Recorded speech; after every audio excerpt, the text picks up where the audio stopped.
1994, un violador en serie aterroriza la parte oriental de la isla de Montreal. Daniel Gelinas es detenido por horribles crímenes que no ha cometido.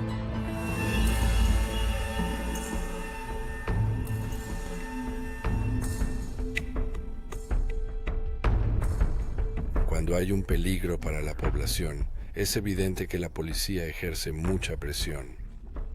De hecho, creo que es de conocimiento común que cuando hay un violador suelto en una ciudad, hay una increíble cantidad de presión de los medios, de la población, sobre la policía para encontrar a esa persona. Todo el mundo espera un resultado. Todo el mundo se pregunta, ¿lo van a encontrar? Y todo el mundo tiene miedo de salir. Así que pregunto, ¿fue la presión? ¿O la policía creía que Daniel Gelinas era realmente el culpable, el violador? No puedo decírselo. Mi hermano era un tipo divertido. Era un tipo que, ¿cómo decirlo? Era un tipo que disfrutaba de la vida. Cuando salía con una chica, sería como Dom Perignon, filet mignon, cosas así. Era querido. Tenía una buena relación con las mujeres. Antes de que todo esto ocurriera, nunca hubiéramos creído que algo así pudiera pasar. Mi Daniel Gelinas, la primera vez que lo conocí, enseguida me di cuenta de que era una persona divertida, alguien que disfruta de la vida. A pesar de lo que ha vivido en la cárcel, a pesar de su terrible destino, es evidente que Daniel es una víctima, sufre mucho por su situación y no podemos evitar compadecernos cuando oímos detalles de sus días en prisión con auténticos violadores y pederastas, que fue su suerte durante un buen periodo de tiempo. Soy el hombre que fue acusado de ser un violador en serie en 1994. Esto es algo que permanece en mi memoria 7 días a la semana. Siempre nos afecta a los abogados cuando vemos tales desigualdades. El señor Gelinas es alguien que no tuvo la oportunidad de una larga educación. Su padre falleció cuando tenía 1 año y su madre lo crió sola. Tuvo muchas dificultades. No conocí a mi padre, murió muy joven. Mi madre nos crió sola a mi hermana y a mí. Cuando falleció mi padre, yo tenía 1 año y después de eso no tuve una figura paterna en mi vida. Es cierto que sin un padre, la vida es diferente. Vi a los otros niños allí, con sus padres, jugando al béisbol. Yo no tenía un padre con quien jugar a los 10 años, pero sin embargo era un niño mimado. Mi madre me lo daba todo, siempre estaba ahí para mí. Algunas cosas me ocurrieron cuando era joven, como problemas físicos. Mis piernas estaban parcialmente paralizadas. Tuve que usar una pierna de hierro y una bota durante 3 años. Eso es algo que marcó mi juventud. Ser discapacitado, no poder correr, jugar al béisbol o al hockey como los demás Daniel Gelinas niños. abandonó los estudios a los 15 años. ¿Hoy sigue sin saber leer ni escribir? Muy pronto se sintió atraído por el dinero fácil y el juego. A los 18 años tenía antecedentes penales por allanamiento de morada y posesión de marihuana. En 1993, 1 año antes de su detención, fue padre de una niña y vivió con la madre de su hija.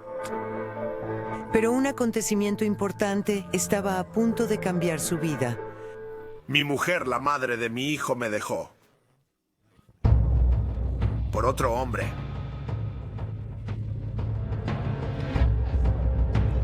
Ese día vi como 3 hombres se llevaban mis muebles.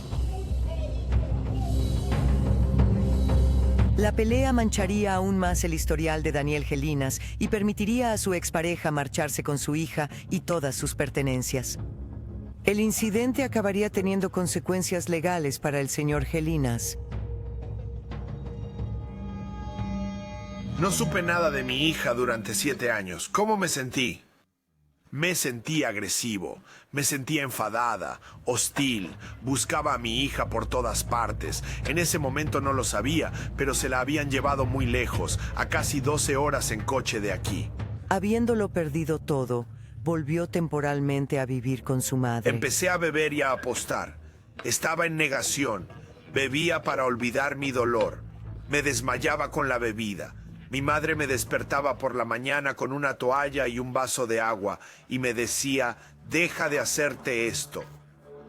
La encontraremos.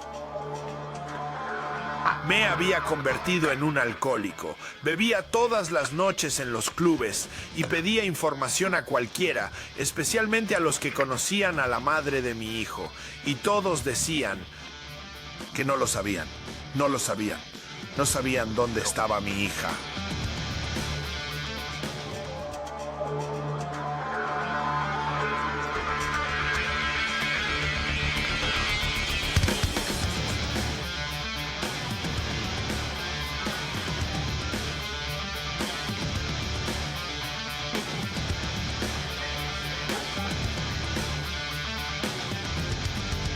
Una noche fui a un bar llamado The Kem y mientras estaba bajo los efectos de unas copas conocí a una mujer y le ofrecí una botella de vino, una bañera de hidromasaje, un par de cientos de dólares y también un par de gramos de coca. En aquel momento consumía drogas. No me da miedo admitirlo. Me drogaba. Para aliviar el dolor de no encontrar a mi hija. Estaba desesperado por verla. Esa mañana temprano llevé a la señora al motel. Duró 4 o 5 horas en la habitación y noté que se frustraba. Había... no más bebida, no más coca. Vea por otra botella al bar, me dijo, pero no me apetecía. Me estaba relajando en la bañera de hidromasaje. Ya no tenía ganas de moverme, quería relajarme. Le dije, oye, monta un espectáculo, muéstrame tu zumbido como esas modelos en la pasarela. Pero su subidón de coca se estaba desvaneciendo y lo único que quería era más vino y drogas. En un momento dado se está vistiendo y grita en la habitación, cabrón, me vas a conseguir otro gramo. Mueve el culo y vea por él. Así que le dije, lárgate de aquí, zorra. Daniel era ajeno a las consecuencias que esta aventura de una noche con una completa desconocida estaba a punto de acarrear en su vida. Así que termina de vestirse y se va.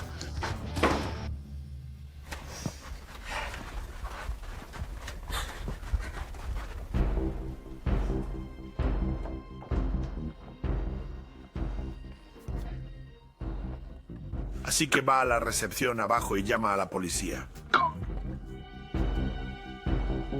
La mujer de la recepción me conocía bien. Ella me llama, me dice, Daniel, vete.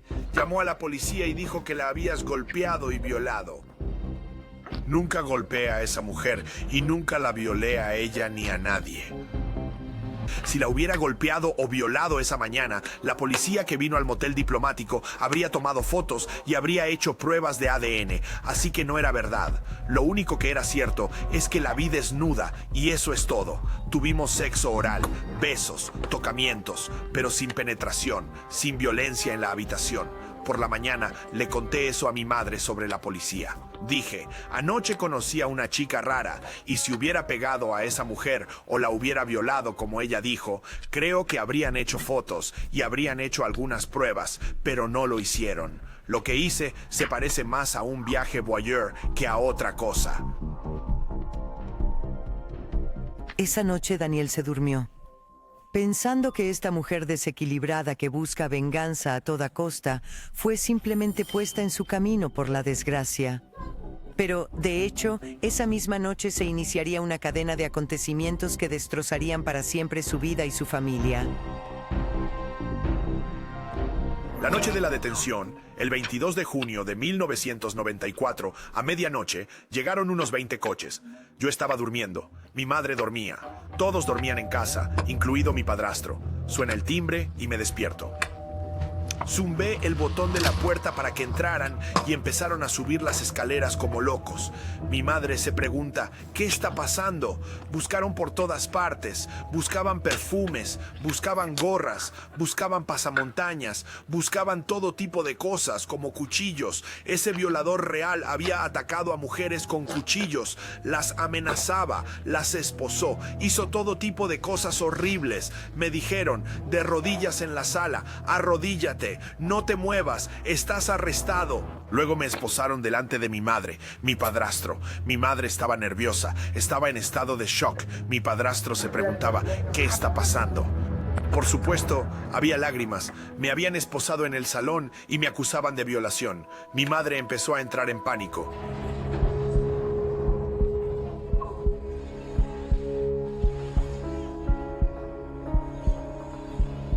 Por respeto a mi madre no grité. Le dije, mamá, espera, saldré de esta. Tienen que estar cometiendo un error. No quería preocupar más a mi madre. Ella era frágil. Después de esposarme en el salón delante de mi madre, me acusaron de ser un violador. Ay, caray, mi pesadilla acababa de empezar.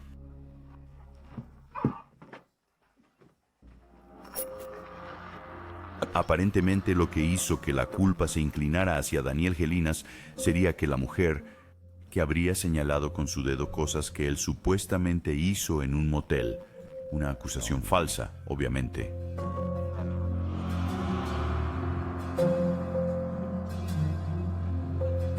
No le caía bien a uno de los policías que me detuvo. Me conocía desde hacía unos 20 años.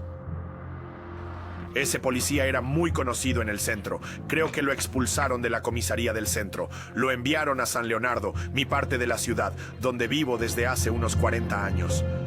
Ese tipo siempre estaba celoso de mí. Es un pensamiento que he tenido durante 15 años. Es un tipo que está celoso de mí. Es un tipo muy duro ese policía. La policía le tenía miedo. Lo repito y lo volveré a repetir. Es un policía al que la gente temía. Incluso sus colegas le tenían miedo. Sí, tenía una reputación en el centro, ese policía. En los tiempos en que él me veía, yo era joven y él siempre me miraba con arrogancia. Y yo le miraba como diciendo, no te debo nada, no me debes nada. El caso de Daniel Gelinas es bastante excepcional. Es muy raro que un policía conozca a la persona que va a detener. De hecho, nos hace preguntarnos seriamente qué pudo ocurrir antes de esa detención. ¿Hubo un conflicto de personalidad entre el policía y Daniel Gelinas? Daniel mencionó hechos que exigirían una investigación. Creo que algunos a ese policías nivel. pueden ser deshonestos, y yo lo he experimentado, teniendo un policía corrupto en mi caso. La única vez que ese tipo me habló en mi vida, cuando bajé del apartamento de mi madre, me dijo, te vas por un largo tiempo.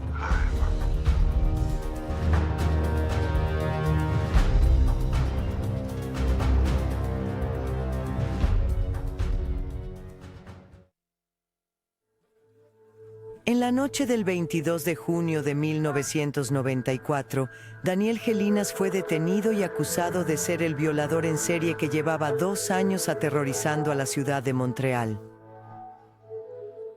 La única vez que ese tipo me habló en mi vida, me dijo, te vas a ir lejos por mucho tiempo.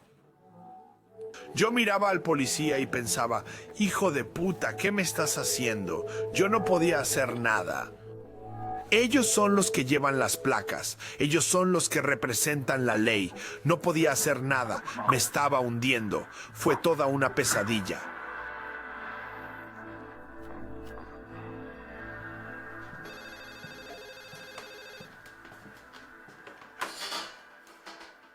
Cuando me enteré de que habían detenido a mi hermano, yo vivía enfrente. Mi hermano había estado viviendo con mi madre. Y mi madre me llamó llorando. Ven enseguida. Así que crucé. Entonces lo vi salir como...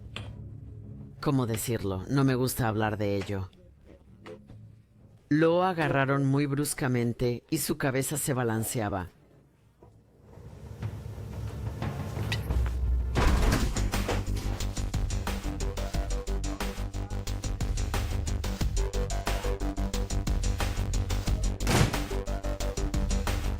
No volví a ver a ese policía durante la investigación.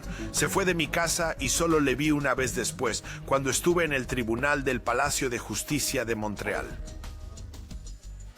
Según Daniel, el investigador de la policía había utilizado la falsa acusación de la mujer del motel para crear una historia contra él y resolver así casos no relacionados. Y como la investigación relacionaba a Daniel con otras violaciones, fue detenido por una serie de agresiones. Cuando entré en esa comisaría, entré como un violador en serie y me sometieron a un cacheo completo. Eso fue algo. Primero me dijeron que me desnudara y luego me registraron. Al policía que me esposó en el salón de casa de mi madre no lo volví a ver. Fue el otro agente, que era su compañero, el que estaba ahora en comisaría. Yo estaba agresivo, gritaba, disculpen la expresión, cabrones, no soy un violador, sacadme de aquí, ¿eres estúpido o qué? Querían que firmara unos papeles en los que decía que era un violador y nunca firmé. Me llevaron a otra comisaría y luego volví a la otra comisaría. Estuve más de 40 horas en comisaría mientras querían que firmara. Hijo de puta, firma, escoria. Eso es todo lo que oía en la celda. Estaba totalmente amordazado por estos policías. Yo no habría firmado nada. Yo no era un violador. No tenía por qué firmar ningún papel. Me ofrecía darles esperma para ADN, porque algunas de las ropas de las chicas tenían residuos de esperma del tipo. El verdadero violador. Quise dar un poco, pero se negaron. Podían ver que estaba reclamando mi inocencia. Tomas un ADN. Haces algo en un caso así. Nunca se hizo. Algo sucedió que no estaba bien. Según Daniel, el investigador de la policía había utilizado la falsa acusación de la mujer del motel para crear una historia contra él y resolver así casos no relacionados. Daniel me contó por lo que pasó. Me habló de su duro arresto, su brutal interrogatorio. Es algo que no vemos a menudo en Quebec hoy en día. En realidad, ya no lo vemos. Creo que la policía tiene mejores métodos de entrenamiento y por lo tanto puede obtener mejores respuestas mucho más fácilmente utilizando la psicología en lugar de la violencia. Y hoy en día, obviamente, los policías son como cualquier otra orden profesional. Hay gente buena y a veces hay gente menos buena.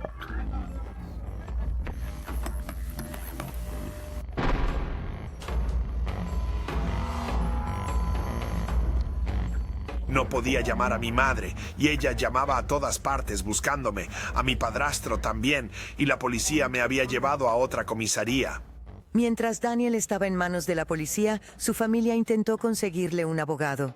Pero ningún abogado al que llamaron aquella noche parecía dispuesto a representar a un cliente acusado de semejantes delitos. Te sientes inútil. No sabes qué vas a hacer. Estamos esperando. Está en la comisaría. No va a salir porque no va a salir. Eso es oficial. No va a salir. Terminé en la celda casi desnudo. No fue divertido. Para nada gracioso. Daniel pasaba la noche en una celda de la comisaría.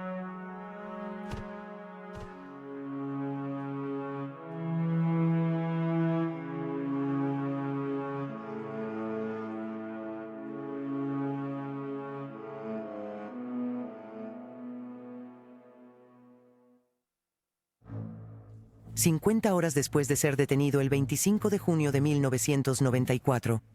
Daniel Gelinas compareció ante el Tribunal de Justicia de Montreal acusado de 28 delitos de agresión sexual, secuestro y robo. Daniel se declaró inocente de todas las acusaciones. El juez le preguntó si tenía un abogado que le representara.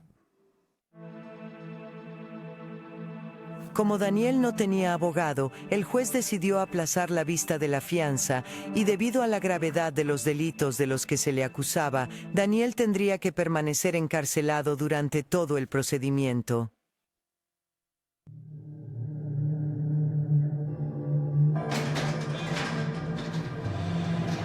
La primera vez que me metieron en la cárcel fue muy duro entonces. Todos querían matarme. Como presunto violador en la cárcel, no eres muy bien recibido. Desde su llegada, los reclusos, así como algunos guardias de la prisión, querían El su único cabeza. papel que firmé en mi vida es el de protección. Tuve que ir bajo protección porque me habrían matado.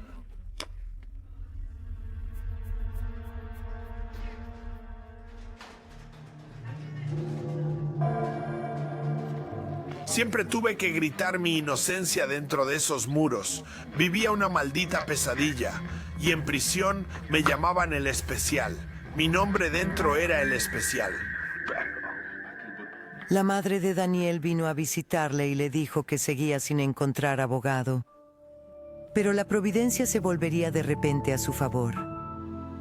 Fue entonces cuando encontré un abogado. Su nombre estaba escrito en la pared. Lo llamé y me hizo una pregunta. Dijo, ¿de todas esas mujeres violaste a alguna? Le dije que nunca había violado a nadie. Entonces me dijo, soy tu abogado. Eso ocurrió en una cabina telefónica en Parthenet. Su nombre estaba escrito en la pared, Mark the King. Él creyó en mí y se lo agradezco mucho. Hizo cosas buenas por mí. Y mi madre, especialmente mi madre, y los otros miembros de la familia. Era un abogado muy bueno, y ese hombre tomó mi caso. Me representó. En julio de 1994, Daniel Gelinas compareció ante el tribunal para iniciar su audiencia preliminar. Empecé a comparecer ante el tribunal en julio.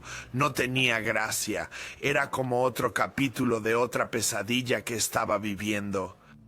Porque estaba mi madre al frente, mi hermana delante, y había un montón de gente en la habitación. Estaba lleno de gente, las chicas, amigos, novios, periodistas. Mientras continúa la investigación, se presentan nuevos cargos de agresión sexual contra él. Cuando vi a las mujeres que se presentaban ante mí, reaccioné de forma airada y agresiva. Miraba a esas mujeres y me preguntaba qué hacían delante de mí. Y de nuevo, el policía delante de mí que había traído a estas mujeres, y él estaba moviendo los pulgares, y estas mujeres no podía creerlo. En realidad querían condenarme. Querían enviarme lejos. Estas mujeres, maldita sea, ¿por qué me enviarían lejos?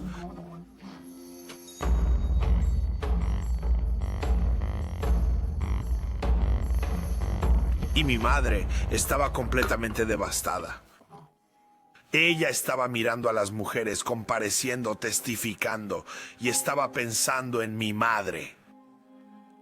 Y no podía soportarlo. Podía verla llorar por el rabillo del ojo, y mi hermana estaba haciendo lo que podía para apoyar a mi mamá, y les dije a mi madre y a mi hermana, voy a salir de esto, saldré de esta. La mujer que Daniel había conocido en un motel 2 semanas antes apareció de repente. No podía creer que esa chica le dijera a la policía que yo la había golpeado y que la había violado. La había violado. Y el juez volvió a citar a Daniel para otra comparecencia. El juez no lo dejó salir de la cárcel. Tenía que ir a la cárcel, tenía que quedarse allí. ¿Por qué razón? No lo sé. Tal vez tenía demasiada presión de la policía. Lo estaban acusando de otras cosas. Creo que eso fue lo que pasó. No era solo ella. Querían añadir a otros. Así que dijeron, nos lo quedamos.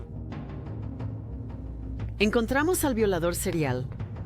Conoció a una chica en un motel y salen diciendo, te tenemos. Eres un violador. Estás acabado. Y fue en serio. Me marcaron como el violador en serie. Un día fui el violador de Anjou. Yo era el violador Rivière de Prairie. Yo era el violador de Saint Leonard. Y fui el violador del East End. En 1994, Daniel Gelinas es acusado injustamente de perpetrar una serie de agresiones sexuales. A medida que avanza la investigación, se presentan más cargos contra Daniel. Los medios de comunicación se refieren ahora a él como el violador del East End. 4 días después de mi arresto comenzó en la corte y luego empezó en los medios de comunicación. No voy a nombrar a los periodistas, pero empezaron a hablar de mí de una manera repugnante. Los periodistas me arrastraron por el fango y al hacerlo estaban jugando con mi vida y ni siquiera me conocen.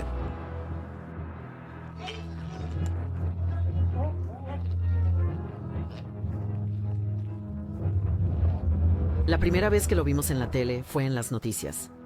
Mostraron su cara, Daniel Gelinas, arrestado por violación. Creo que es el peor recuerdo que tengo de toda mi vida. Ves a tu hermano en TV y es como ver a un asesino en un programa de crímenes, pero un agresor sexual. No es como un atraco a un banco, es peor. Creo que es lo peor de lo que te pueden acusar. Y cuando fue acusado de 14 violaciones, todo saltó a los titulares. Todos los telediarios abrieron con esa noticia y su reputación, así como la de su familia, quedó destruida. Nunca, jamás en 100 años mi hermano habría hecho algo así. Él es el tipo que invita a las mujeres a restaurantes. ¿Sabes lo que quiero decir? Es un tipo romántico. Las mujeres siempre las he amado. Siempre he sido un amante. Nunca he golpeado a una mujer. Nunca he abofeteado a una mujer en la cara. Bueno, tal vez he sido un poco malo a veces verbalmente, como decirles que se pierdan. Pero violarlas, golpearlas y atarlas de ninguna manera. Nunca fui un ángel. Vale, estoy de acuerdo con eso. Pero nunca fui lo que decían de mí. Cuando hay una serie de violaciones de tal importancia, los medios, pues claro que empiezan a presionar. Puedo garantizar una cosa, siempre habrá 2 elementos muy importantes, la presión mediática y la policía, que también está presionada para identificar a un culpable y hacerlo rápido.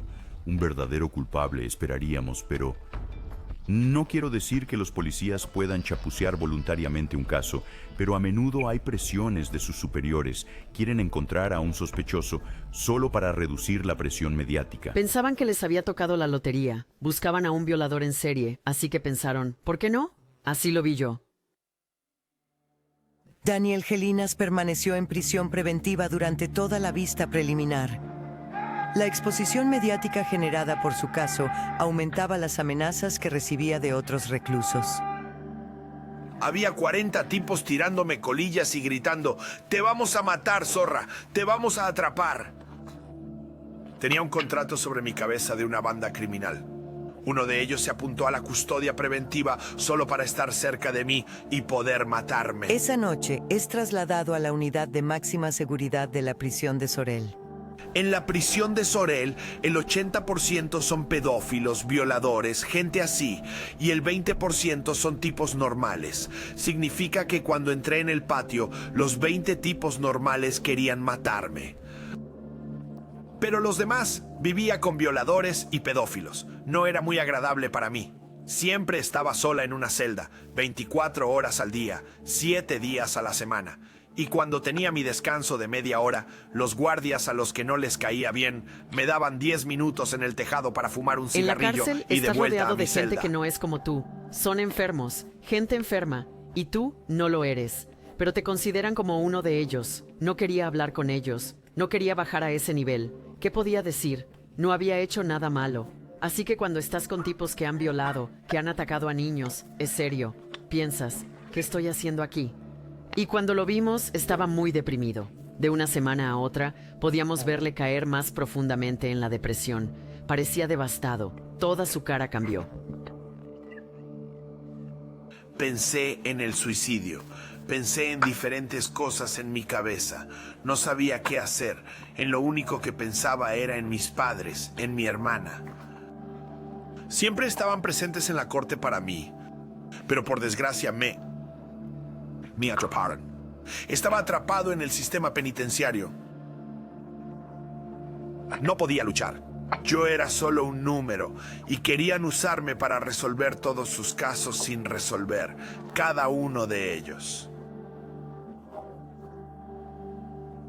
Por supuesto temía por su vida. Claro que temía por su vida. Cuando estaba en prisión, siempre pensaba, bueno, ¿vamos a poder verlo la semana que viene? Incluso si estaba bajo custodia protectora, había veces que tenía que caminar delante de otros presos. Tenía miedo y temía por su vida, de verdad. Hay que decir que ser identificado como violador es la peor acusación que se puede soportar en prisión. No es como ser un atracador de bancos o un ladrón. Ser un violador en la cárcel va a atraer mucha ira. A algunos presos les gusta agredir a los violadores. Es un pasatiempo para ellos, solo para hacerte la vida más miserable. Cuando lo visitábamos, a menudo aparecía llorando. Estaba cansado. No veo la hora de salir. No quiero quedarme aquí. Por supuesto, también temía por su vida. Lo amenazaban mucho. Y cuando los presos lo veían, decían, te vamos a cortar. Así que siempre estaba a la defensiva. Y su ánimo estaba bajo, por supuesto. Intentábamos ayudarlo. Pero ¿qué se puede hacer?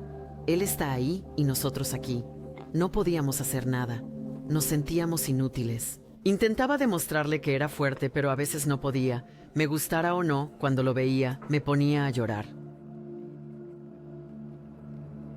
Intentaba decirle, contrólate. Pero ¿quién eres tú para decirle que se reponga cuando está rodeado de enfermos y criminales? Así que se fue y se quedó mirándonos. Nos miró durante mucho tiempo hasta que ya no pudimos verle. Tenía la cabeza girada y no quería que nos fuéramos. Fue muy duro. Cuando mi madre o mi hermana salían después de una visita, las presas gritaban, «Mirad a la zorra, la madre del violador». «Mirad a la zorra, la hermana del violador». Mi familia estaba muy afectada, tanto como yo. La mayor parte del tiempo lloraba en mi celda solo. Pensaba en mi madre mucho. Cada 5 minutos pensaba en mi hija. Se había ido de Quebec. Hacía ya 1 año que mi mujer, la madre de mi hija, se había ido de Montreal. Era tan joven. Eso fue lo que me ayudó. Yo pensaba, Caro es joven, ella no entiende. Ella no sufrió mucho de eso en su juventud. En un momento, rayé la pared con mi dentadura postiza. Escribí cosas. Papá te quiere, Caro. Y mamá también hablaba de mi madre. Y duró unas 24 horas en la pared, y los guardias me hicieron cepillarlo y rascarlo para borrarlo. Algunos guardias han sido buenos, pero algunos guardias han sido sucios. Vivía en el 4º piso. Vivía con los delatores, con los pedófilos. Vivía con los violadores y con los segregadores. Siempre gritaba en la 4ª planta. Y era la policía provincial de Quebec la que estaba allí. Algunos oficiales de alto rango de la SQ me escuchaban. Venían a verme a mi celda por la noche. O me dejaban salir y hablaba con algunos de ellos. Me decían, Daniel, vamos a intentar ayudarte. Yo les decía que era inocente. Les dije la verdad sobre quién era. He sido ladrón, jugador y traficante de drogas, pero no soy un violador y no les hice eso a las mujeres ni las violé. Según Daniel, su historia tiene todos los indicios de un plan urdido con engaño por un despiadado investigador de la policía. Comparecí muchas veces en el Palacio de Justicia de Montreal por ese caso, porque ese policía siempre añadía 2 mujeres más como demandantes, 2 mujeres nuevas cada semana. Tuve que enfrentarme a 2 mujeres nuevas. Podía ver a todas las mujeres apareciendo frente a mí. Decían, sí, creo que es él. Todas decían esto, creo que es él. Está tanto en las noticias, debe ser el que me violó. Estaba viendo a estas mujeres testificando en la corte y era frustrante, me enfurecía, pensaba, ¿qué están diciendo?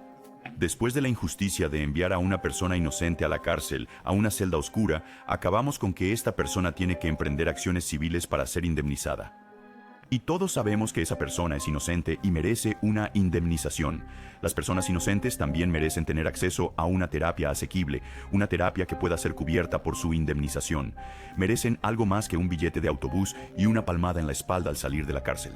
También merecen cobertura informativa en horario de máxima audiencia, no al final del periódico o del telediario, sino al principio. Cuando dijeron que había violado a tantas mujeres, bueno, no podíamos ver la luz al final del túnel.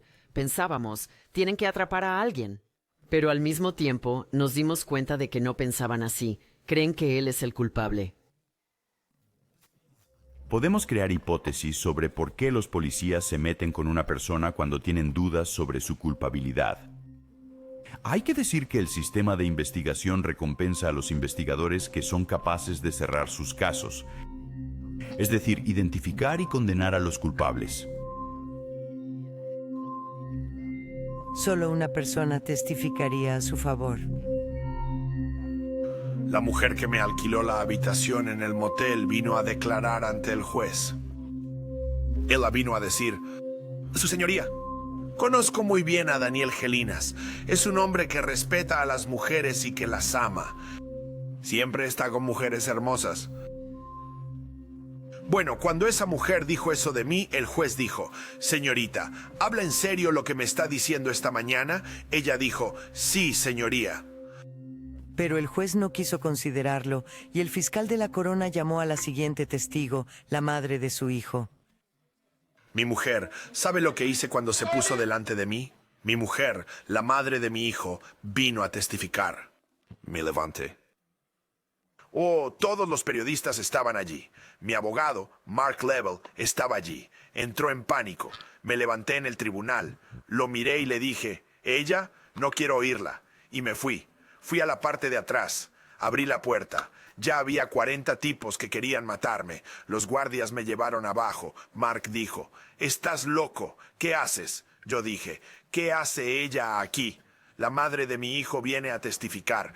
¿Qué está haciendo aquí esta mañana?» Vino a decir que yo estaba en la mafia, que era un jugador, que vendía kilos de droga. De hecho, cosas que no estaban relacionadas con las violaciones en serie. Como su novio. Vi a ese tipo una vez en mi vida. Eso es lo que dijo en el tribunal. El juez lo mira y se preguntaba: ¿qué está diciendo este tipo esta mañana? Estamos hablando de violación. ¿Qué está diciendo este tipo? ¿Que quiero golpearlo? ¿Que quiero matarlo? El juez lo mira y dice: «Saca a este tipo de aquí». Aunque parte de los testimonios no se mantuvieron para el caso, el juez ordenó que Daniel Gelinas fuera juzgado a la vista de las pruebas conservadas en esa fase de la investigación. Cuando el juez decidió que íbamos a juicio, me comprometí a ir a juicio. No fui condenado, pero iba a juicio como si fuera culpable de todas esas violaciones. Por aquel entonces, el señor Gelinas tenía antecedentes por robo y allanamiento de morada, si no recuerdo mal. Pero no porque alguien tenga antecedentes o sea un ladrón es necesariamente un violador. Hay una gran diferencia. De hecho, hay una diferencia muy grande. Esta fue la sentencia. Cuando empezó mi caso, hablaban de 20 a 30 años. Eran 2 años por mujer. Cuéntalas, 14 mujeres. Son 28 años. Daniel Gelinas lleva más de 100 días en prisión preventiva por una serie de agresiones sexuales que nunca ha cometido.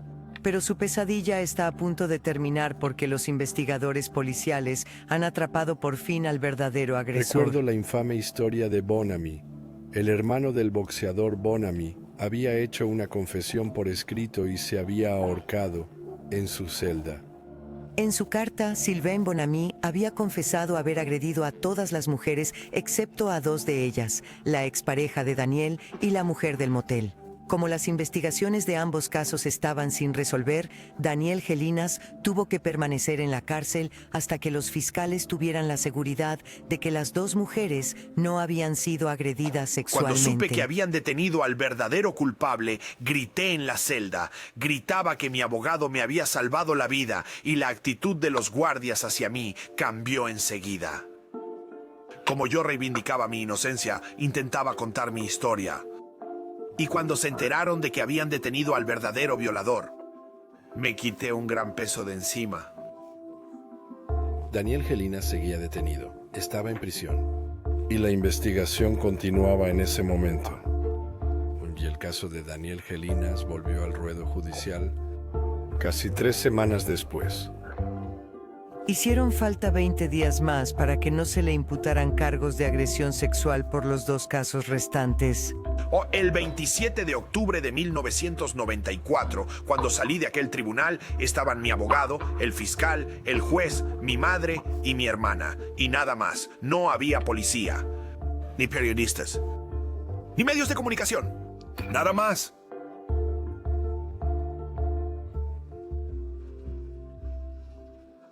Me quitaron las esposas, me quitaron las cadenas de los tobillos y me fui a casa. Siempre recordaré lo que me dijo el juez el 27 de octubre. Quítame las esposas. No puedo creer que sigas vivo ante mí. Miró a mi madre y a mi hermana y dijo: pobres mujeres, por lo que han pasado. Cogí a mi madre y a mi hermana. Lloré. Y salí del juzgado de Montreal por la puerta principal. Y besé el suelo del juzgado de la calle Notre Dame y me fui a casa. Así que si mi hermano no hubiera encontrado ese abogado, lo habrían condenado. Por poner un ejemplo, no es que haya habido 12.0 violadores en Montreal. Creo que es la primera vez que oímos hablar de un caso tan serial desde que nací. Le habrían encerrado y podría haberle perdido para el resto de mi vida.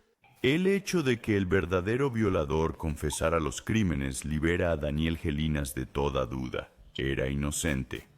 A pesar de todo, solo 5 meses después, el caso conocerá su desenlace. Daniel Gelinas se ve obligado a declararse culpable de agresión. En el caso de Daniel Gelinas, se retiraron todos los cargos de violación.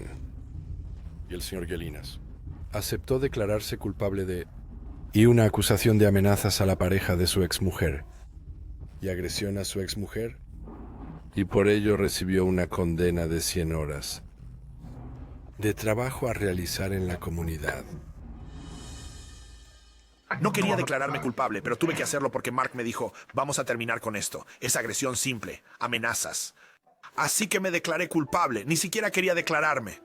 Pero por mi madre estaba sufriendo, estaba cansada, estaba delgada. Así que me declaré culpable en 1995, el 8 de marzo, pero mi madre ya estaba muy enferma. Estaba conectada a un respirador artificial por un enfisema y mi padrastro también estaba muy enfermo. Daniel Gelinas ya está en libertad, pero el daño ya está hecho. 15 años después, sigue esperando una indemnización. Después de la injusticia de enviar a una persona inocente a la cárcel, a una celda oscura, acabamos con esta persona teniendo que emprender acciones civiles para ser indemnizada. Y todos sabemos que esta persona es inocente y merece una indemnización. Las personas inocentes también merecen tener acceso a una terapia asequible, una terapia que pueda ser cubierta por su indemnización. Merecen mucho más que un billete de autobús y una palmada en la espalda de despedida cuando salgan de la cárcel. También merecen algo de cobertura informativa en horario de máxima audiencia, no al final del periódico o del telediario, sino al principio.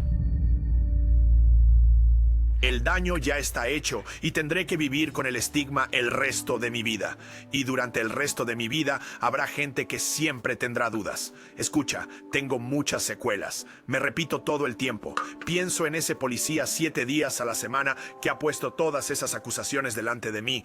Pienso en mi madre y en mi padrastro, en lo que han pasado. Desde octubre del 94 hasta 2003 cuidé de ellos. Mi madre ya estaba muy enferma. Llevaba muchos meses viviendo bajo un estrés y una ansiedad inmensos. Creo que perdió unos 45 kilos viendo a su hijo en la tele, viendo a su hijo en los periódicos como el violador en serie. Así que cuando ambos murieron en 2003 fue muy triste. Ellos fueron los que me ayudaron. Mi padrastro era un gran hombre. Me daba dinero todos los meses para pagar a los abogados y cuidaba mucho de mi madre. Realmente cambió la vida de mi madre. También afectó a mi padrastro. Los dos ya no están.